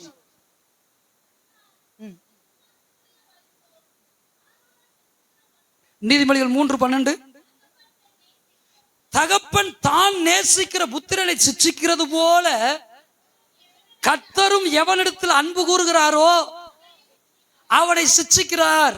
அல்லேலூயா, அல்லேலூயா. எல்லாரும் இங்க கவனிக்கிறவங்களா சொல்லுங்க பாப்பா, என் மேல ஆண்டவர் அன்பா இருக்கிறாரு. ஆமா, ஃப்ளவர் எல்லாம் கொண்டு வந்து கொடுக்க மாட்டாரு, பொக்கே எல்லாம் கொண்டு வந்து கொடுக்க மாட்டாரு, பெரிய பரிசெல்லாம் கொண்டு வந்து கொடுக்க மாட்டாரு. நான் சரியில்லாம நடந்தா என்னை சிச்சிப்பாரு, என்னை கடிந்து கொள்வாரு, என்னை கண்டனம் பண்ணுவாரு, எனக்கு புத்தி சொல்லுவாரு, நான் டிசிப்ளினா நடக்க கர்த்தர் எனக்கு உதவி செய்வாரு. அல்லேலூயா. இதுதாங்க இன்னைக்கு சபைக்குள்ள வேணும். அதனாலதாங்க எபேசியர்ல வாசிக்கிறோம், பரிசுத்தவான்கள் சீர்பொருந்தும் மட்டும்தான், சீர்பொருந்தும்படிக்கு தான் அந்த 5 ஊழியங்களை கர்த்தர் கொடுத்தாராம். யாரு பரிசுத்தவான்கள்னா? அவர் அப்போஸ்தலனாவும் இருக்கலாம், தீர்க்கதரிசியாவும் இருக்கலாம், சொல்லுங்க, கடை கோடி சுவிசேஷகனாவும் இருக்கலாம். பரிசுத்தவான்கள் சீர்பொருந்தும்படிக்கே இந்த விதமான ஊழியங்களை சபைக்குள்ள வச்சிருக்கிறார். ஆமென். அப்ப சீர் பொருந்துறதுக்கா? இப்போ பிரதர் இயேசு அப்போ நம்மளை நேசிக்கிறாருன்னா ஆசீர்வதிக்கலையா? ஆசீர்வதிக்க போய் தானே உயிரோட உட்காந்துருக்கோம். ஆசீர்வதிக்க போய் தானே நல்ல ட்ரெஸ் எல்லாம் பீரோட பூட்டி வச்சுட்டு வெள்ளையை போட்டு வந்து இங்கே உட்காந்துருக்கோம். அல்லேலூயா. ஆசீர்வதிக்க போய் தானே இன்னும் கொஞ்சம் நகை நட்டெல்லாம் வீட்டில் இருக்கு. ஆசீர்வதிக்க போய் தானே இன்னும் கொஞ்சம் நிலம், வீடு, காரு, பைக்கெல்லாம் கொஞ்சம் இருக்கு. நீங்க முடிக்கிறத பார்த்தா ஒன்றும் இல்லாத மாதிரி தெரியுது. இந்த உலகத்தில் சொல்லுவாருங்க, என்னங்க பேமொழி முழிக்கிறாங்க. ஒருத்தருக்கு ஒண்ணு கூட இல்லையா? ஏங்க ஆட்டோ கூட இல்லையா? ஏங்க ஒரு பைக் கூட இல்லையா? ஸ்கூட்டர் கூட இல்லையா? ஆமென். வந்துட்டா தான் என்ன? அல்லேலூயா. இயேசு என்னை நேசித்ததுனால தாங்க ஆசீர்வாதங்களை எல்லாம் நான் பெற்றிருக்கிறேன். என்னை நேசிக்கிறேன்னு சொல்லிட்டு ஃப்ளவர் கொடுக்கிறவர், நேசிக்கிறவர்னு சொல்லிட்டு பரிசு கொடுக்கிறவர்ல பரிசு கொடுத்துட்டு தாங்க என்னை நேசிச்சார் அவருடைய விலையேறப்பட்ட ரத்தத்தை. அல்லேலூயா. உன்னதமானவருடைய ரத்தத்தின் பரிசை எனக்கு தந்த பின்புதான் சொன்னார், நான் உன்னில் அன்பாய் இருக்கிறேன், நான் உன்னை நேசிக்கிறேன். அல்லேலூயா. அதனால தைரியமா நீங்க சொல்லலாம், தைரியமா நீங்க சொல்லலாம். எப்படின்னு தெரியுமா? என்னை நேசிச்ச பின்பு எனக்கு பரிசு கொடுக்கிறவர் அல்ல, அவர் தம்முடைய பரிசை கொடுத்துட்டு தான் என்னை நேசிச்சாரு. அல்லேலூயா, அல்லேலூயா. அதனால நான் ஆட்கள் கிட்ட போய் அலைய வேண்டிய அவசியமே இல்லை. என்னை நேசிக்கிறாயா, என்னை நேசிக்கிறாயா? Do you love me? Are you loving me? Have you love upon my family? Why are you asking such these questions? Throw away into a garbage. கேட்டீங்களா? கவனிச்சிங்களா? தூக்கி எங்க போட்டுருங்க? குப்பை தொட்டியில போட்டுருங்க. என்ன செய்யுங்க? இயேசு என்னை நேசிக்கிறார். அல்லேலூயா. இயேசு என்னை நேசித்ததனால் விலையேறப்பட்ட பரிசை எனக்கு கொடுத்திருக்கிறார். அல்லேலூயா. அவர் என்னை நேசிக்கிறேன் என்று சொல்வதற்கு முன்பதாகவே தம்முடைய பரிசை கொடுத்திருக்கிறார். எத்தனை பேர் ஆமான்றீங்க? எத்தனை பேர் அல்லேலூயான்றீங்க? இவ்வளவு பெரிய பரிசை வாங்கிட்டு நாம் என்ன செய்யறோம்? கண்டவ என்னத்தையாவது நான் இதை கொடுக்குறேன் அது கொடுக்குறேன்னா நாக்க தொங்க போட்டு அலையிறவ மாதிரி நாமளும் கிறிஸ்தவங்களும் இருக்கு. எவ்வளவு பெரிய பரிசை கொடுத்துட்டு ஐ லவ் யூ அப்படின்னு சொல்லி இருக்கிறாரு. அதை போய் உணராம, அதை நினைக்காம போய் யாரோ எவரோ, கொஞ்சம் பேச்சு வழக்கிலே சொல்றேன், கொஞ்சம் மன்னியுங்கள், எவனோ என்னத்தையோ காட்டுறான், என்னத்தையோ கொடுக்குறான்றதுக்காக உலகத்துல நாக்க தொங்க போட்டு அலையிற நாய்க்கு மாதிரி இன்னைக்கு ஒரு சிலர் அலைய ஆரம்பிச்சிட்டாங்க. No no no no. நாம் தேவனுடைய ஜனங்களானால் தேவன் நம்ம கொடுத்திருக்கிற அந்த விளையாடப்பட்ட பரிசை கொஞ்சம் கவனித்து பாருங்கள். இயல்பாவே நீங்க சொல்ல ஆரம்பிச்சிருவீங்க, வார்த்தையில் இல்ல, உங்களுடைய வாழ்க்கையில இயேசு உன்னை நேசிக்கிறார். அல்லேலூயா, அல்லேலூயா. அப்ப நான் நேசிக்கிறவர்கள் எவர்களோ, those whom I love, I dearly. அப்ப நான் யாரு நேசிக்கிறாரோ அவனை என்ன செய்யறேன்? கடிந்து கொண்டு கண்டனம் பண்ணி புத்தி சொல்லி சிச்சித்து போதித்து தண்டித்து நடத்துகிறேன்றாருங்க. அல்லேலூயா, அல்லேலூயா. வசனத்தை கொஞ்சம் கவனிச்சிங்களா? இப்ப இயேசு நம்மை நேசிப்பதற்கு, நேசிக்கிறாங்கிற வார்த்தையை நம்முடைய காதுகளில் கேட்பதற்கு முன்பதாகவே அவருடைய பரிசை நாம் பெற்றுவிட்டோம். ஆமென். அதான் சிலுவையிலே அவர் சிந்தின ரத்தம். கல்வாரி சிலுவையில இயேசுவானவர் சிந்தின ரத்தம் உண்டு அல்லவா? அந்த பரிசுக்கு ஈடாய், அந்த பரிசுக்கு இணையாக எந்த மனிதன் இந்த உலகத்தையே கொடுத்தாலும் ஈடாகுமோ? மாணிக்க தேரோடு காணிக்கை தந்தாலும் அது அந்த பரிசுக்கு ஈடாகுமோ? உங்க வாழ்க்கையில விலை மதிப்புள்ள ஒரு வீடை, விலை மதிப்புள்ள விவசாய காடை, விலை மதிப்புள்ள ஒரு காரை, வாகனத்தை, அல்லது நீங்கள் நினைக்கிற விலை மதிப்பற்ற வஸ்திரத்தை, ஓர்னமெண்ட்ஸ், ஜுவல்ஸ், எதையாவது ஒன்றை கொடுத்தாலும் அவர் கொடுத்த அந்த பரிசுக்கு ஈடாகுமோ? அந்த பாட்டை படிக்கணும் போல இருக்கு. ஆனா பிரசங்கம் நிறைய இருக்கு. எப்படி? மாணிக்க தேரோட காணிக்கை தந்தாலும் அது உமக்கு ஈடாகுமோ? எவ்வளவு பெரிய அருமையான பாட்டு, எவ்வளவு பெரிய அருமையான. இந்த வேதம் என்ன சொல்லும் தெரியுமா? அவர் நேசிக்கிறார் என்றால் அவர் சிட்சிக்கிறார், கண்டிக்கிறார், போதிக்கிறார், தண்டிக்கிறார். அல்லேலூயா, அல்லேலூயா. ஆனா நம்ம வாழ்க்கையில கர்த்தருடைய சிச்சை, கர்த்தருடைய தண்டனை இது வந்தாச்சுன்னா நமக்கு பல விதமா மூளை வேலை பார்க்கும். ஒரு வேலை எவனும் மை வச்சுட்டானோ, பக்கத்து வீட்டுல லெமனுக்கான உருட்டி விட்டுட்டானோ, இன்னைக்கு வருதா இல்லையா நிறைய பேருடைய வாழ்க்கையில. ஆனா வீரவசனம் மட்டும் பேசிக்கிறோம். இஸ்ரவேலுக்கு விரோதமான மந்திரம் இல்ல, அப்புறம் யாக்கோபுக்கு விரோதமான என்ன இல்ல, இங்கிட்ட வாய் திறக்க மாட்டேங்குது, கொஞ்சம் சத்தமத்து வரன்னு சொல்லுங்களேன். யாக்கோபுக்கு விரோதமான வார்த்தை தான் வரும். ஆனா கொஞ்சம் காய்ச்சலோ, அதுலயும் கொஞ்சம் வைரஸ்ன்ட்டான போச்சு, சொல்லி முடிஞ்சு. அதுலயும் கொஞ்சம் ஏதாவது ஜாண்டிஸ்னா முடிஞ்சு. இல்ல வேற ஏதாவது தொழில் ஆசை தான் யாராவது ஏதாவது பண்ணிக்கிட்டு இருப்பாங்களோ, நீ பண்ணாம இருந்தாலே போதும், எவனும் குணம் பண்ண மாட்டான். சாமுவேல் தானே வசிக்கிறோம். சாமுவேல் எப்படி சொல்றாரு? ரெண்டகம் பண்ணுகிறது எதுக்கு சமமானது சொல்லுங்க சத்தமா? பில்லி சுனிய பாவத்துக்கு. சபைக்குள்ள இருந்தாலும் சரி, சபை விட்டு வெளியில இருந்தாலும் சரி, கிறிஸ்தவங்க நாம ரெண்டகம் பண்ணோம்னா அதை காட்டிலுமா ஒரு பில்லி சுனிய பாவம் இருக்கு. நாம அதாவது கிறிஸ்தவனே பில்லி சுனியத்தை வச்சுக்கிட்டு இவனே சொல்றான் இஸ்ரவேலுக்கு விரோதமான மந்திரம் இல்லை, யாக்கோபுக்கு, அதுல யாக்கோபுக்கு விரோதமான குறி சொல்லுது இல்ல, சோத்திர சோத்திர சோத்திரம். பில்லி சுனியா வைக்கிறவனே இவன் தான். கவனிச்சிங்களா? அப்ப சாமுவேல் புஸ்தகத்துல வாசித்தது போலதான் பாருங்க, ரெண்டாவது பண்ணுவது பில்லி சுனிய பாவத்துக்கு சமமானதான். கவனிங்க கவனிங்க. கர்த்தர் எவர்களை நேசிக்கிறாரோ அவர்களை என்ன செய்கிறார்? கடிந்து கொள்கிறார், சிட்சிக்கிறார், போதித்து நடத்துகிறார். அல்லேலூயா. அப்ப பாருங்க, அவர் நமக்காக கொடுத்த விளையார், தேவன் நமக்காக கொடுத்த பெரிய பரிசு என்னங்க? இயேசு, இயேசு கிறிஸ்துவின் பாடுகள், இயேசு கிறிஸ்துவினுடைய ரத்தம், இயேசு கிறிஸ்துவினுடைய மரணம், அடக்கம், உயிர்த்தெழுதல். அல்லேலூயா, அல்லேலூயா. இதை காட்டிலும் பெரிய ஒரு பரிசு இல்ல. அப்ப இயேசுவை காட்டிலும் பெரிய ஒரு பரிசு இருக்கா? யோவான் 3:16 அதான வசிக்கிறோம். தேவன் தம்முடைய ஒரே பேரான குமாரனை விசுவாசிக்கிறவன் எவனோ அவன் கெட்டு போகாமல், சொல்லுங்க, அவரை தந்தி இவ்வளவாய் உலகத்தில் அன்பு கூர்ந்தாராம். அப்ப அவர் நம்புகிறவன் கெட்டு போகாம என்ன செய்கிறான்? நித்திய ஜீவனை அடைகிறான். அவர் நம்புகிறவன் என்ன செய்யறான்? என்ன செய்யறாங்க? நித்திய ஜீவனை அடைகிறாங்க. அப்ப அவரை நம்புறோம், அவரே நமக்காக கொடுக்கப்பட்டவர். இன்னும் ரோமர்ல கூட வாசிக்கிறோம் பாருங்க, தம்முடைய ஒரே பேரான குமாரன் என்றும் பாராமல் அவரே நமக்காக கொடுத்தவர், அவரோடு கூட மற்ற எல்லாவற்றையும் கூறாது இருப்பது எப்படி? ரோமர்ல வாசிக்கிறோமா? ஒரு நாள் வாசித்துங்களேன், சீக்கிரமா வாசிங்களேன்.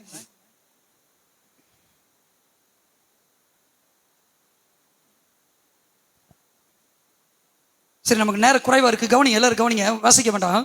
ரோமர் 8:32 நீங்க வீட்டுல போய் வாசித்துக்கங்க. தேவன் தம்முடைய சொந்த குமாரன் என்றும் பாராமல் நம்ம எல்லாருக்கும் அவரையே ஒப்பு கொடுத்தார். அப்படி ஒப்பு கொடுத்தவர் அவரோட கூட மற்ற எல்லாவற்றையும் நமக்கு அருளாது இருப்பது எப்படி? அல்லேலூயா, அல்லேலூயா. சரி, இயேசு என்னை நேசிக்கிறார்னு சொல்லி, ஜீசஸ் லவ்ஸ் யூன்னு சொல்லி எங்கேயும் இல்ல. ஆனா பைபிள் எப்படி வாசிக்கிறோம்? ஐ லவ் யூ, அதாவது those whom I love, நான் எவர்களை நேசிக்கிறோம். அந்த இடத்துல ஐன்றத இயேசு, ஜீசஸ். ஹூம்ன்ற இடத்துல நாம். எப்படி போடணும்? நான் அல்லது நாம். அப்ப இயேசு என்னை நேசிக்கிறார். அவர் எப்படி சொல்றாரு? எவர்களை நான் நேசிக்கிறேனோ. அப்ப இப்படி சொல்லலாமா? பால் டேவிஸ் நான் நேசித்தாள், எபி உன்னை நான் நேசித்தாள், இப்படி ஒவ்வொரு பேர்களை சொல்லுங்களேன். என்னை நேசித்தாள். அவர் என்ன செய்வார்? என்ன கடிந்து கொண்டு சிட்சிக்கிறார். கடிந்து கொண்டு என்ன செய்யறாரு? கடிந்து கொண்டு என்ன செய்யறாருங்க? ஆனா நம்ம கஷ்டம், ஐயோ பாஸ்டர் வையறாரு, ஐயோ பிரதர் நம்மளை திட்டுறாரு, கடிந்து கொள்றாரு, கண்டனம் பண்றாரு. அன்பு இருக்கு போய் தாங்க, அன்பு இருக்கு போய் தான் சில நேரம் கடினமான பேச்சுக்கெல்லாம் வெளியே வருதுன்னா காரணம் என்ன? அன்பு இல்லாம ஒண்ணும் கிடையாது. அன்பு இல்லைன்னு வச்சுக்கோங்களேன், என்னைக்கே எங்க துரத்தி விட்டுருப்பேன். அது ஏன் பரவிக்கலாம், ஒரு ஆள் கூட இங்க இருக்காது. உண்மையா இல்லையா? உண்மையா இல்லைங்களா? அன்பு இல்லைன்னா என்னைக்கே இந்த ஊழியத்தை நானே முடிச்சுட்டு போயிருப்பேன். ஒவ்வொரு ஊழியக்காரர்களும் அப்படிதான் பாருங்க. கர்த்தருடைய ஆவியானவர் சில நேரங்கள் அன்பாவும் ஊழியர்கள் நடத்துவாரு, சவுக்கெடுத்து அடிக்கிற மாதிரி. இயேசு என்ன செய்தாரு? இந்த பூமியில வந்துடும் போது நான் அன்பாய் இருக்கிறேன்னு சொன்னாருங்க. என்னிடத்தில் வாங்க இளைப்பாறுதல் கிடைக்கும்னு சொன்னாருங்க. நான் உங்களை நேசிக்கிறேன்னு சொல்றேன்னு வச்சுக்கோங்க. அதே நேரத்தில் என்ன செஞ்சாருமா? சவுக்கெடுத்து அடிக்கவும் செய்தார் தேவாலயத்துல. சவுக்கெடுத்து என்ன செஞ்சாரு? அட சொல்லுங்க சொல்லுங்க, சவுக்கெடுத்து என்ன செஞ்சாரு? அட சத்தமா சத்தமா சவுக்கெடுத்து அடிச்சிருக்கிறாருன்னா எவ்வளவு கோவம் சொல்றாரு பாருங்க. அப்படின்னு சொல்லக்கூடாது, இது இருந்தாலும் புரிந்து கொள்றதுக்காக சொல்றான். வேசி மார்க்கத்தாரு, விபச்சாரனுக்கும் விபச்சாரிக்கும் பிறந்தவனை எவ்வளவு பெரிய ஹார்ஸா பயன்படுத்துறாரு. அதுக்காக நீங்க தேனி லோக்கல் லாங்குவேஜ்ல பேசிடாதீங்க, அவ்வளவுதான். கேட்கீங்களா? கெட்ட வார்த்தையா இருந்தாலும் அதை எப்படிதான் பயன்படுத்துறாரு? சொல்லுங்க சொல்லுங்க, எப்படி பயன்படுத்துறாரு சொல்லுங்க. ரொம்ப டீசென்டா திட்டுறாரு. அல்லேலூயா. லோக்கல் கவனிக்கிறீங்களா? எவ்வளவு கடினமான்னு பாத்தீங்களா? ஆனா இதெல்லாம் கேட்ட ஆதி அப்போஸ்தலர்கள், ஆதி விசுவாசிகள் என்ன செஞ்சாங்கன்னா பலப்பட்டாங்க, கடிந்து கொள்ள போது திடப்பட்டாங்க, தங்களையே கிறிஸ்துவுக்காக கொடுத்தாங்க. இன்னைக்கெல்லாம் பஞ்சம் இல்லை. கடிந்து கொள்ள வருதா, கண்டிப்பு வருதா, புத்தி சூழுதல் இருந்தா உடனே என்ன செய்ய, வேற எங்கேயாவது நல்ல சர்ச் இருக்கா, வேற எங்கேயாவது நல்ல ஊழியம் இருக்கா, வேற எங்கேயாவது நம்மளை தூக்கி வச்சு பேசுற மாதிரி எவனும் இருக்கிறானா? இப்படிதான் மனநிலை இன்னைக்கு கிறிஸ்தவத்தினுடைய மனநிலை. இங்க அப்படி இருக்கக்கூடாதுங்க. நாம அல்லேலூயா. அருமை சகோதரர் வாசித்தது போல, அல்லது நாம் இந்த வேத பகுதியில் இந்த பிரசங்கத்துல நாம் தியானித்தது போல, இந்த அன்பு என்பதனுடைய பொருளை நாம் அறிந்து கொண்டு அதுக்கேற்றார் போல கிரியை நடப்பிக்க வேண்டும். அல்லேலூயா அல்லேலூயா. பாருங்க, அப்ப கடைசியா வெளிப்படுத்தின விசேஷத்துலதான் சொல்றாரு. எப்படி சொல்றாரு? நான் உன்னை நேசிக்கிறேன், அல்லது நான் எவர்களை நேசிக்கிறேன். ஆனா இந்த அன்புங்கிற வார்த்தை அதிகமா புஸ்தகத்திலே பயன்படுத்தப்பட்டிருக்கு. அன்புங்கிற வார்த்தை எங்க பயன்படுத்தப்பட்டிருக்கு? ஆதியாகமத்தின் புஸ்தகம். யாருடைய சரித்திரத்துல? நான் கதையை சொல்லி முடிச்சிடறேன், கேளுங்க. ஆபிரகாமுடைய சரித்திரத்துல. யாருடைய சரித்திரத்துலங்க? ஜெனிசிஸ், அதாவது ஆதியாகமம் 22 வாசிக்கிறோம். God said, take now your son, your only son Isaac, whom you love. எப்படி? நீ அன்பு செலுத்துகிற, நீ நேசிக்கிற உன்னுடைய ஒரே பேரான, உன் ஒரே மகனை நீ எடுத்துக்கொள். உன் ஒரே பேரான குமாரன் நீ கூட்டி கொண்டு போ. நான் உனக்கு காண்பிக்கிற அந்த மோரியா மலைக்கு நீ என்ன செய்? கூட்டி கொண்டு போ. ஆதியாகமம் புஸ்தகத்துல இந்த அன்புங்கிற வார்த்தை பயன்படுத்திருச்சு. இப்ப எல்லாரும் கவனிக்கிறீங்களா? ஆக்சுவலா அன்பின் வடிவம் யாரு? எஸ், தேவன். அன்பின் வடிவம் யாருங்க? சொல்லுங்க சத்தமா. அன்பின் வடிவம் தேவன். ஆனா பைபிள்ல பாத்தீங்கன்னா கடைசி புஸ்தகத்துல நான் உன்னை நேசிக்கிறேன்ற. முதல் புஸ்தகத்துல எங்கேயாவது நான் உன்னை நேசிக்கிறேன்னு சொல்றாரா? சொல்ற புரியுது. அன்பின் வடிவம் யாரு? அன்பின் வடிவம் யாருங்க? தேவன். நான் கேட்கிறேன், ஆதியாகமம் புஸ்தகத்துல முதல்ல அந்த அன்பு தேவனை பத்தி சொல்லிட்டு போயிருக்கலாம். அவர் ஏன் ஆபிரகாமுக்கு வந்துட்டாரு தெரியுமா? ஈவன் ஆதாம் கூட சொல்லலைங்க. ஆதாம் கிட்ட பாருங்க, எவ்வளவு உருவாக்கிட்டு வந்து கொடுத்தேன்னு நம்மளால என்ன சொல்லிட்டா? சில இந்த எப்படி சொல்றது, திருமண பந்தத்துல இணைக்கப்படுறதுக்கு முன்னாடி இருக்கிற அந்த மைண்ட்ல இருக்கிறவங்களை கொஞ்சம் பாத்தீங்கன்னா தெரியும். கல்யாண கலை வந்துருச்சுடா அப்படிம்பாங்க. பாத்துருக்கீங்களா? அலைன்ஸ் வந்துருச்சுன்னு வச்சுக்கோங்களேன், ஆட்டோமேட்டிக்கா கல்யாண கலை வந்துருச்சுடா அப்படின்னு. இன்னைக்கு கல்யாண கலை பொண்ணை போய் பாத்தீங்கன்னு வச்சுக்கோங்க, மாப்பிள்ளையும் பாத்தீங்கன்னு வச்சுக்கோங்க, கல்யாணம் நடந்து அந்த ரிசப்ஷன்ஸ் நடக்கும் போது வேர்த்து ஒழுகும் பாருங்க. அப்பதான் தெரியும், யாத்தி இதுதான் பொண்ணோட கலரா, இதுதான் பையனுடைய கலரா. அப்ப இவ்வளவு நேரம் இருந்தது எல்லாம் பெயிண்ட். அதுக்கு 2000, 5000, 10,000, 20,000 கொடுத்து அதுக்கு என்னென்னமோ தடவி அதுக்கு மேல ஒரு பெயிண்ட். போய் சொல்றேன்னு நினைக்கிறீங்களா? லாஸ்ட்ல பிரஷ் வச்சுது அப்படின்பா. யாரில் கவனிச்சிருக்கீங்க? லாஸ்ட்ல எப்படி? அட சொல்லுங்க, நீங்களா நல்லவங்க, உங்களை நான் சொல்லல. லாஸ்ட்ல எப்படி? லாஸ்ட்ல பிரஷ் வச்சு அப்படின்பா பாருங்க. நான் சொன்னதை மறந்துடக்கூடாது. பெயிண்ட் அடி இந்த இங்கேயும் இருக்கிறாங்க. நானும் நல்லா பெயிண்ட் அடிப்பேன். இப்போ கொஞ்சம் வராது. அப்படி ஆசை வந்தா சொல்லுங்க, முக்கி நல்லா மூஞ்சில உண்மையாவே நல்லா பெயிண்டிங் பண்ணுவேன். இதை விட 6th 7th நல்லா டிராயிங் பண்ணுவேன். இப்போ கொஞ்சம் மறந்தாலும் கொஞ்சம் வந்துடும். கேட்டீங்களா? கவனிச்சிங்களா? ஆதாம் ஏவாளை கொஞ்சம் கவனிச்சு பாருங்க. அவங்கள ஆண்டவர் படைக்கும் போதும் இந்த அன்புங்கிற வார்த்தையை கொண்டு வந்து கொடுத்தனே சொல்றான். இவள் என்னுடைய எலும்பிலிருந்து எடுக்கப்பட்ட, என் மாம்சத்துக்கு மாம்சமானவ எலும்பிலிருந்து எடுக்கப்பட்டா, அவனிலிருந்து எடுக்கப்பட்டதுனால மனுஷன் படுவான்னு சொல்றான். ஆதாம்ல இருந்து எடுக்கப்பட்டதுனால, மனுஷன்ல இருந்து எடுக்கப்பட்டதுனால மனுஷி அப்படிங்கிறான். கவனிச்சிங்களா? ஆனா லவ்ங்கிற வார்த்தை எங்கேயா பயன்படுத்தப்பட்டிருக்கா? உண்மை என்ன தெரியுமா? அது ஆதி ஏதுன்ல தேவன் வார்த்தையினால் அல்ல, அவர் வாழ்க்கையில காண்பித்து கொடுத்தார். அல்லேலூயா, அல்லேலூயா. உண்மையை சொல்லட்டுமா? தேவன் இந்த ஆதி ஏதுன்ல வார்த்தையாக ஆதாமே ஏவாளே ஐ லவ் யூ அப்படின்னு சொல்லல. I love both of you, நான் உங்க ரெண்டு பேரையுமே நான் நேசிக்கிறேன்னு சொல்லல. அப்படி வாழ்க்கையில காண்பித்தாரு. எப்பொழுதும் தெரியுமா? அவர் ஆவியாய் அருவியாய் இருந்த போதிலும், அல்லேலூயா, கண்களுக்கு புலப்படாத இன்விசிபிள் காட், அதரிசனம் உள்ள தேவனாக இருந்த போதிலும் அந்த ஆதி ஏதேன்ல அவருக்கு எப்படி காண்பித்தார் என்றால் தன்னை அன்புள்ளவராகவே காண்பித்தாருங்க. அன்புங்கிற வார்த்தையை பயன்படுத்த வேண்டிய அவசியமே இல்லை. அன்பு என்கிற வார்த்தையை பயன்படுத்த வேண்டிய அவசியம் அங்க இல்லை. ஆதி மனிதனான இந்த ஆதம் ஏவாளையும் பாருங்க, அவனுடைய லைஃப்லயும் அன்பு என்கிற வார்த்தை பயன்படுத்தப்பட்டிருக்கா? இல்ல. கடைசியா யாருடைய வார்த்தையிலங்க? கடைசியான்ற முதலாக யாருடைய வார்த்தையில பயன்படுத்தப்பட்டதுங்க? ஆபிரகாமுடைய வாழ்க்கையில. ஏன் தெரியுமா? இன்னைக்கு நிறைய பாஸ்டர்மாருக்கு காலம் சென்ற தேவ ஊழியர்கள், நிறைய பைபிள் ஸ்காலர் ஸ்கூல் அப்படிதான் சொல்லுவாங்க. ஒரு சிலர் சொல்ல மாட்டாங்க, நிறைய பேர் சொல்லுவாங்க. ஆதாம் ஆபிரகாமுடைய ஒரே மகனான இந்த ஈசாக்க யாரு கூப்பிட்டு பேசுவாங்க? தேவனுடைய ஒரே குமாரனான இயேசுவை கூப்பிட்டு பேசுவாங்க. பாருங்க. அல்லேலூயா, அல்லேலூயா. தமிழ்ல எப்படி எழுதியிருக்கு கொஞ்சம் வாசிக்கலாமா? God said, take now your son, your only son Isaac, whom you love, and go to the region of Moriah. Moriah தேசத்திற்கு நீ அவனை கொண்டு போ. நான் அங்கே உனக்கு குறிக்கிற இடத்துல நீ அவனை என்ன செய். சரி, இதை சொல்லும் போது எப்படி சொன்னார் தேவன்? ஆபிரகாமை பார்த்து, நீ அன்பு செலுத்துகிற உன்னுடைய குமாரன். அல்லேலூயா. எல்லாரும் பைபிளை க்ளோஸ் பண்ணுவோம். என்கிட்ட வசனங்கள் இருக்கு, நான் வாசிக்க வேண்டாம். எல்லாரும் க்ளோஸ் பண்ணுங்க. தேவன் எப்படி சொல்றாரு ஆபிரகாம் பார்த்து சொல்லும் போது? நீ அன்பு செலுத்துகிற, அப்படிதான் போட்டிருக்கு பாருங்க. நீ அன்பா இருக்கிற உன்னுடைய ஒரே மகன் 100வது வயசுல பெத்தெடுத்திருக்க. எத்தனை வயசுல? 100வது வயசுல பெத்தெடுத்திருக்கிற. இவ்வளவு நம்ம பாஷையில சொன்னோம்னா தவ இருந்து பெத்த மாதிரி பெத்திருக்கிற. அவனை எவ்வளவு நேசிக்கிறன்ற எனக்கு தெரியும். உன்னுடைய ஒரே மகன், பெர்த் ரைட்ஸ் உள்ள மனுஷன், பெர்த் ரைட்ஸ் உள்ள குமாரன். இப்ப அவனை என்ன செய்ய? எனக்காக நீ பலி செலுத்து. ஆபிரகாம் என்ன செஞ்சாரு தெரியுமா? துளி அளவும் அவிசுவாசப்படலை. கவலைப்பட்டாரான்றதை நம்ம தியானிக்கிறத காட்டிலையும் அவிசுவாசப்படலை. போகும்போது வார்த்தை சொல்லிட்டு போற, மலைக்கு மேலே ஏறும்போது, நாங்கள் போய் பலி விட்டு திரும்பி வருவோம். அல்லேலூயா. அப்படி தெரியும், என் ஆண்டவர் என் பிள்ளைய கேட்டாலும் மீண்டும் உயிரோடு அவரை கொடுப்பாரு. நான் திரும்பி இறங்கி வரும்போது என் மகனோட தான் நான் திரும்பி இறங்கி வருவேன். அல்லேலூயா, அல்லேலூயா. பாருங்க, இப்படிப்பட்ட ஒரு அற்புதமான சரித்திர சான்றை உடைய, சரித்திர ஆதாரத்தை உடைய ஆபிரகாமுக்கு தாங்க முதல் நீ நேசிக்கிற ஒரே புதல்வன் சொல்றாரு. அதனாலதான் ஒன்று கவனிங்க, நான் இயேசு கிறிஸ்துவை வாசித்து காண்பித்தேன். தேவன் எப்படியா? இதே எபிரேயர் நிருபத்துல தான் வாசிக்கிறோம். நீங்க வாசிக்க வேணா, நானே வாசித்துறேன்.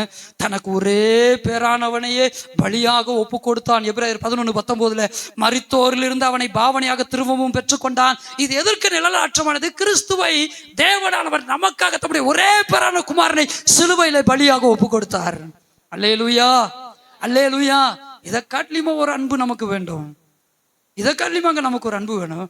அப்ப நல்லா கேளுங்க, ஆதி புஸ்தகத்துல தேவன் என்ன செய்தாருன்னா, நல்லா கேட்கலாம், தன்னுடைய வாழ்க்கையில காமிச்சார். எப்படி காமிச்சார்னா, தான் அன்பாகவே இருக்கிறத. அதே நேரத்துல வேதத்தினுடைய கடைசி புஸ்தகத்துக்கு வந்துட்டோம். இயேசு சொல்றாரு. இப்ப என்ன சொல்றாருன்னா, எப்படி சொல்றாரு? தேவன் என்ன சொல்றாரு?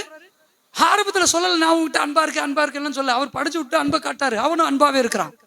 அவன் எவ்வளவு அன்பாவே இருக்கிறான் கேட்டீங்களா? ஆனா கடைசி புஸ்தகத்துக்கு வரும்போது நம்ம எப்படிப்பட்ட ஆளுன்னு பாருங்க. அவரையே சொல்ல வச்சிட்டோம். நம்ம எவ்வளவு பெரிய கில்லாடிங்கன்னு பாத்தீங்களா? நம்ம தாய் தப்ப, நம்ம தாத்தன் பூட்டேன் பாட்டேன், பாட்டனுக்கு பாட்டேன், பூட்டனுக்கு பூட்டேன், பாட்டி பூட்டி, அதெல்லாம் எவ்வளவு பெரிய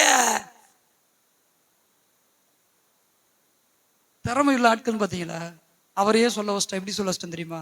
நான் உன்னை நேசிக்கிறேன். நான் உன்னை நேசிக்கிறதுனால நான் உன்னை சிச்சிக்கிறேன். நான் உன்னை நேசிக்கிறதுனால நான் உன்னை கடிந்து கொள்கிறேன். அல்லேலூயா, அல்லேலூயா. நான் நேசிக்கிறவன்கள் எவ்வளோ, அவர்களை நான் என்ன செய்கிறேன்? அதைத்தான் ஆதாம் இடத்துல செய்து காண்பித்தார்.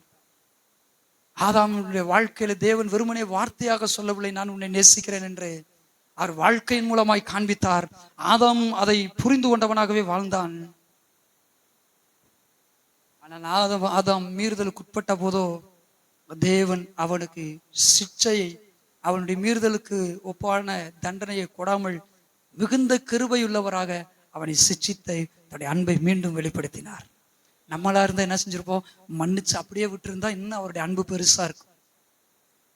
நம்முடைய இமேஜினேஷன்ல எப்படி ஆண்டவர் ஆதாம் ஏவாள் கிட்ட சொல்லுங்க, ஆதாம் ஏவாள் கிட்ட அன்பாகவே நடந்தாரு. அதனால அன்புங்கிற வார்த்தை ஆதியில பயன்படுத்தப்படல. சூப்பர். இப்ப ஆதாம் பாவம் பண்ணிட்டான்.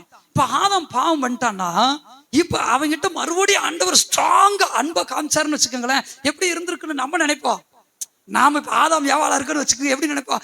இன்னும் ஆண்டவர் என்னை மன்னிச்சு அப்படியே நீ போய் நீயே நான் தொட வேணாம் புசிக்க வேண்டாம்னதெல்லாம் பரிசு புசின்னு சொல்லியிருந்தாரு, இன்னும் நல்லா இருந்திருக்கும். செத்துரு தேவனுக்கு மீண்டும் துரோகிகளாகவே நம்ம மாறி இருப்போம். பாருங்க, நம்மை சிட்சிச்சதுனாலதான், நம்மை தண்டித்ததுனாலதான் அன்பு என்ன என்பதை கற்றுக்கொண்டோம். மீண்டும் தவறு செய்யாதபடி நாம் திருத்தி வாழ்கிறவர்களாக இருக்கிறோம். நம்மை போல அநேகர் கிறிஸ்துவண்டை வழி நடத்துகிறவர்களாக இருக்கிறோம். அல்லேலூயா, அல்லேலூயா. அப்ப நிறைய பேருடைய ஆசை என்ன? நிறைய பேருடைய ஆசை என்ன? நிறைய வீட்டுல இருக்கிற பிள்ளைகளுடைய, நம்ம வீட்டுல எல்லாம் நாங்களாம் வளர, நீங்களும் தான், நம்மளாம் அப்பா அம்மா அடிச்சா அடுத்து வார்த்தை பேசினாலும் இங்கிட்டு விழுங்க, இங்கிட்டு விழுந்து இப்படின்னு பார்த்தாலும் அடுத்து இங்கிட்டு விழுங்க. கேட்டீங்களா? கவனிச்சிங்களா? இப்பெல்லாம் அப்படி கிடையாது. வாண்டு நண்டு சுண்டு 3, 3.5 வயசு 4 வயசுலாம் என்ன செய்யுது? என்ன எப்ப பார்த்தாலும் வஞ்சிக்கிட்டே இருக்கீங்க, என்னையவே எதுக்கு சொல்றீங்க? 3.5 வயசு நண்டு சுண்டு கூட கேட்குது பாருங்க நம்ம வீட்டுல. இங்க வந்து என்ன செய்யறது? திடீர்னு அப்பா அம்மா வயிறுப்ப, அங்கிட்டு போய் என்ன செய்யறது? அப்பா வயிறாருமா. கேட்டீங்களா? கவனிச்சிங்களா? சிச்சை என்பது, தண்டனை என்பது, கடிந்து கொள்ளுதல் என்பது ஆண்டவரிடத்தில் வெளிப்படுகிற அளவு கடங்காத அன்பின் அடையாளம். நம்ம எல்லாரும் எழுந்து நிற்கலாமா? நம்ம எல்லாரும் எழுந்து நின்று சொல்லுவோமா? தேவனே,